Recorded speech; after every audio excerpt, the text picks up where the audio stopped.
ए पिछड़ो, ए दलितों, तुम अपने पीठ पर लाठी खा लेना, अपने सीने पर गोली खा लेना, लेकिन किसी मुसलमान पर अत्याचार नहीं होने देना। क्योंकि उस समय सभी लोगों को पता है कि मंडल की काट में कमंडल रथ निकला था और कमंडलवादियों ने किस तरह का परपंच करने का काम किया था। उस परपंच के खिलाफ लोगों को ना सिर्फ जगाने का काम किया, बताने का काम किया, बल्कि मंडलवादियों को ये एहसास कराने का काम किया। कार्यकर्ताओं के नेता थे। ऐसे नेता बिरले ही होते हैं जो कार्यकर्ताओं के प्रति अगाध प्रेम रखते हो, और उनका सबसे बड़ा प्रमाण ये रहा है कि वो कार्यकर्ता को नाम से पुकारते थे, नाम से जानते थे। एक बात कहते थे कि अपनी धारा को मजबूत करो, अगर धारा मजबूत होगा तभी तुम्हारी विचारधारा को लोग स्वीकार करेंगे। शरद जी जब भी पटना आते थे तो पटना में वो अपने जो भी सानिध्य में रहने वाले नेतृत्वकर्ता थे, नेता थे, कार्यकर्ता थे, उनके साथ बैठ करके घंटों चर्चा करते थे। और सबसे बड़ी बात है, चर्चा नहीं करते थे बल्कि उनको विचारों से ओतप्रोत करते थे, उनको विचारों से लैस करते थे। मंडल मसीहा के नाम से जाने जाने वाले शरद यादव की कई यादें हैं और हमारे साथ एजाज अहमद जी हैं, प्रवक्ता हैं। जब पटना के गांधी मैदान में शरद यादव पहुंचते हैं तो उसी मंच के आसपास एजाज अहमद भी थे और क्या कुछ यादें हैं वो बता रहे हैं। भावुक दिख रहे हैं आप, कौन सी यादें जो हैं? देखिए शरद जी, सबसे बड़ी बात यह है कि कार्यकर्ताओं के नेता थे। ऐसे नेता बिरले ही होते हैं जो कार्यकर्ताओं के प्रति अगाध प्रेम रखते हो, और उनका सबसे बड़ा प्रमाण ये रहा है कि वो कार्यकर्ता को नाम से पुकारते थे, नाम से जानते थे।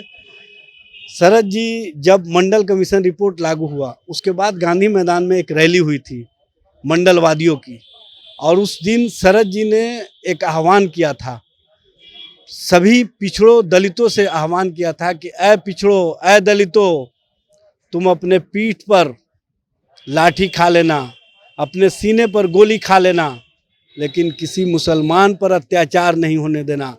क्योंकि उस समय सभी लोगों को पता है कि मंडल की काट में कमंडल रथ निकला था और कमंडलवादियों ने किस तरह का परपंच करने का काम किया था। उस परपंच के खिलाफ लोगों को ना सिर्फ जगाने का काम किया, बताने का काम किया, बल्कि मंडलवादियों को ये एहसास कराने का काम किया कि अगर तुम दलित, पिछड़ा, मुसलमान एक साथ मिल करके इस लड़ाई को आगे बढ़ाओगे तो देश में कभी भी कमंडलवादियों का राज नहीं आ सकता है। और पिछड़ा, दलित, अति पिछड़ा समाज जो हमेशा से उपेक्षित रहा है, जो हमेशा से उनको धारा से काट करके रखा गया है, अगर उसको धारा में आना है, समाज के विचारों को आगे बढ़ाना है, समाज को मजबूती प्रदान करना है, तो अक़लियतों के साथ जुड़ करके चलना होगा। ये उन्होंने आह्वान किया था गांधी मैदान से। और कोई यादें जो आपकी? देखिए सबसे बड़ी यादें हैं कि शरद जी जब भी पटना आते थे तो पटना में वो अपने जो भी सानिध्य में रहने वाले नेतृत्वकर्ता थे, नेता थे, कार्यकर्ता थे, उनके साथ बैठ करके घंटों चर्चा करते थे। और सबसे बड़ी बात है, चर्चा नहीं करते थे बल्कि उनको विचारों से ओतप्रोत करते थे, उनको विचारों से लैस करते थे। और जब भी किसी से ऑफ द रिकॉर्ड भी बात करते थे तो कहीं ना कहीं वो पिछड़ों का जो दर्द है, जो दलितों के प्रति दर्द है, जो वंचितों उपेक्षितों के प्रति जो दर्द है, उस दर्द का एहसास उनके वाणी से निकलता था और उस दर्द को सारे लोगों ने महसूस किया। और शरद जी कभी भी एक बात कहते थे कि अपनी धारा को मजबूत करो, अगर धारा मजबूत होगा तभी तुम्हारी विचारधारा को लोग स्वीकार करेंगे।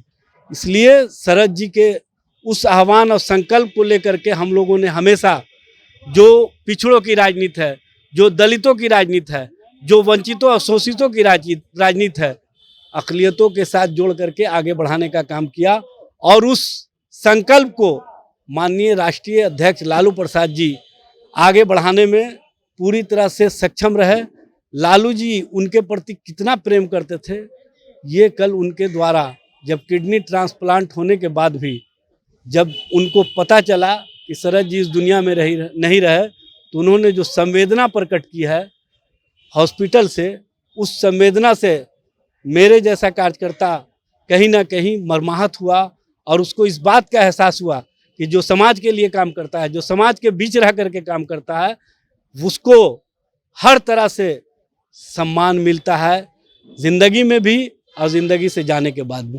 इसलिए शरद जी की यादें हमारे दिल में जो है वो सरजमीन पर उतरे, ये संकल्प आज शरद जी के निधन के बाद मैं लेता हूँ। चलिए, कभी राजीव गांधी के सामने जाकर के अमेठी में खड़ा हो जाने वाले शरद बहुत मामूली घर से थे, लेकिन जब राजनीतिक में कदम रखा तो कई पिछड़ों और दलितों के घर में उन्होंने उजाला किया। जनता जंक्शन आप देख रहे हैं।